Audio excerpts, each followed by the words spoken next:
Қайырлы түн көрермен. Айда мен Нұрдәулеттің жағдайы не болды?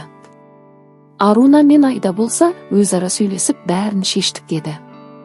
Ал Нұрдәулеттен не деді? Инстаграм желісінде Айда екеуінің суреттері бәрі тұр. Екеуі әлі бірге секілді көрінеді. Ал Айда бәрін кетіріп тек өзінің сурет видеоларын қалдырған. Айда соңғы оқиғаға бір пікірін қалдырды. Бір күні мен өмірімнің осы қорқынышты кезеңнен өтемін деді. Қатты қиналып, не істерін білмей жүрген секілді. Бәрі жақсы болып кетсін деп тілеймін. Арадағы мәселелері шешіліп, уақыт өз орнымен қояды деп ойлаймыз. Ал кешегі жазбалардан түсінгеніміз бүгін күнге дейін күткен екен. Қайта бірге қосыламыз деп ал Нұрдәулеттің айтқаны. Қазір ара қатынасқа пауза қояйық деген болатын. Ал Айда ондай үзілісті түсінбейтінін айтып екіге кеткен екен. Пікірлер өте көп, тіптен оқып үлгермеуге болады. Айданы қолдап, Нұрдәулетті даттап жатқандар бар.